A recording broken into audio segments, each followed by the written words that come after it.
오늘은 너무나 기쁜 날인 줄 믿습니다.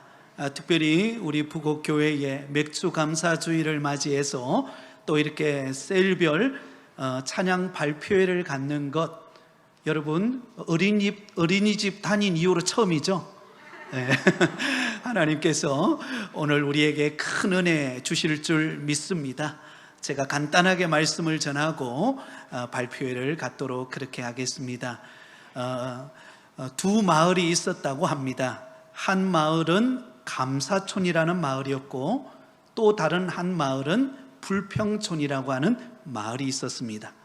이 불평촌에 사는 사람들은 모든 일이든지 무슨 일이든지 늘 불평불만으로 가득 차 있었습니다.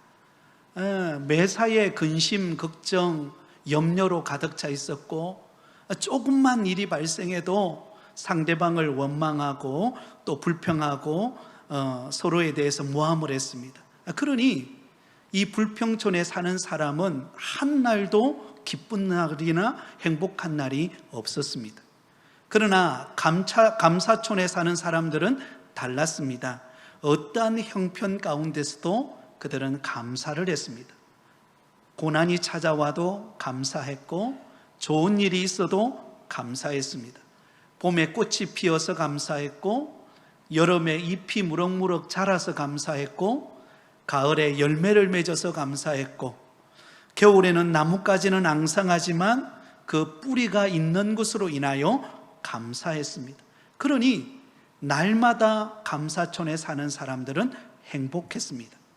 하루는 이 불평촌에 사는 사람이 감사촌에 놀러 왔다가 감사하는 소리에 놀랬습니다. 한 번도 그런 본 적이 없거든요. 그리고는 그곳에서 감사를 배우고는 하루 종일 범사에 감사를 하고 집으로 돌아갔다고 합니다. 집으로 돌아가서 불평촌에 도착하자마자 그 불평촌의 사람들에게 이렇게 말했다고 합니다. 에이, 감사촌에 갔다가 얻어먹은 것은 없이 감사만 하고 왔네. 여러분 어떻습니까? 여러분은 감사촌에 사는 사람입니까? 아니면 불평촌에 사는 사람입니까? 아멘, 할렐루야. 우리 부곡교에 속한 모든 성도들은 날마다 감사촌에 사는 사람들처럼 어떤 일이 있어도 감사가 흘러 넘쳐나시기를 예수님의 이름으로 축원드립니다. 오늘 본문의 시편 기자가 하나님 앞에 감사하는 기도의 고백입니다. 찬양의 고백입니다. 오늘 본문에 보면 크게 세 가지를 찬양하며 감사했습니다. 첫 번째는 우리를 비천한 가운데서 기억해 주심을 감사하고 찬양하고 있습니다. 23절입니다. 우리를 비천한 가운데서도 기억해 주신 이에게 감사하라. 그 인자심이 영원함이로다. 여러분, 여기 비천한 가운데서도 라고 할 때 이 말의 의미는 신분이 낮고 천한 상황, 다시 말하면 내게 주어진 상황이 너무나 고통스럽고 힘든 상황일 때를 말합니다. 여러분, 그런 상황 가운데서 나를 기억해 주신 하나님께 감사하고 찬양하고 있다라는 것입니다. 여러분, 이스라엘 백성들의 역사 가운데 비천에 처했던 때가 언제였을까요? 두 번의 역사가 있습니다. 하나는 이스라엘 백성들이 애굽에 430년 동안 종살이 할 때의 모습이 비천에 처할 때였습니다. 또 다른 하나는 BC 586년에 바벨론에 의하여 포로로 끌려가서 70년 동안 바벨론의 포로 생활을 할 때, 그때 비천한 삶을 살았습니다. 그런데 그런 비천한 환경과 고통 속에서 하나님께서 그들을 기억해 주시고 그들을 건져내어 주셨습니다. 애굽에 430년 동안 종되었던 이스라엘 백성들을 모세를 통하여 그들을 불러내어 출애굽시켜 주셨습니다. 그리고 바벨론 포로로 70년 동안 포로 생활을 했던 이스라엘 백성들을 3차에 걸쳐 포로 귀환을 통하여 하나님께서 그들을 건져 주셨습니다. 할렐루야.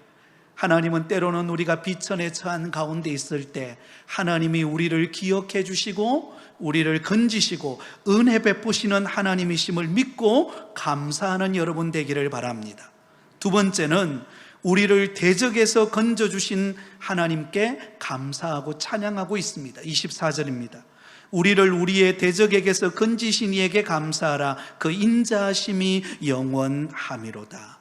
여러분, 우리가 잘 아는 다윗은 끊임없이 사울의 시기심 때문에 무려 10년이라는 세월 동안 쫓기는 신세, 도망 다니는 신세를 보내야만 했습니다.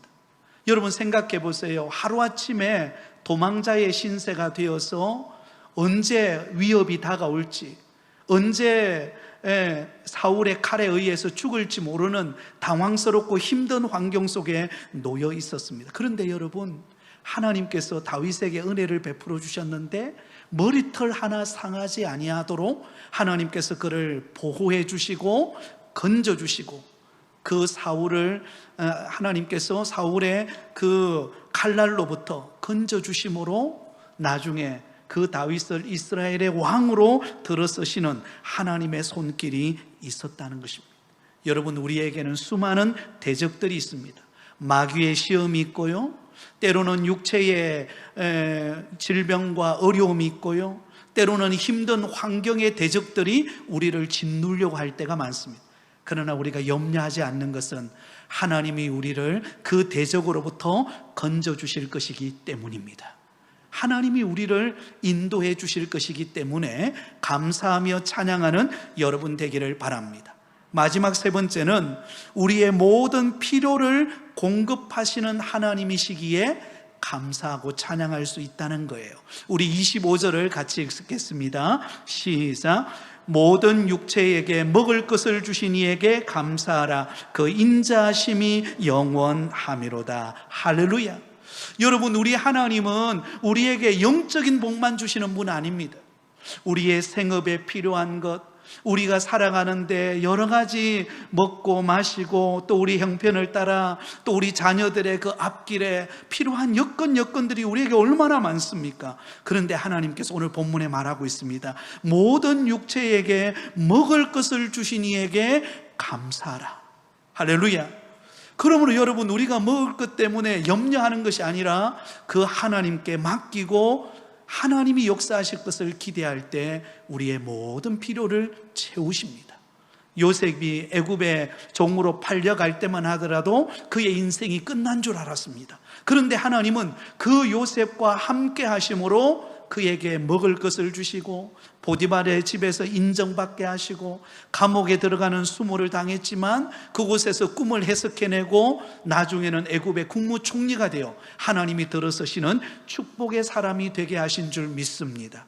이 은혜는 요셉에게만 주시는 은혜가 아니라 오늘 이 자리에 셀별 찬양 발표에 참여한 저와 여러분, 우리 자녀들에게 주실 복인 줄 믿습니다. 한번 따라하겠습니다. 하나님께서 우리 가정의 모든 필요를 채우실 것입니다. 할렐루야. 그 은혜에 감사하며 늘 찬양하며 살아가는 저와 여러분 되시기를 예수님의 이름으로 축원드립니다.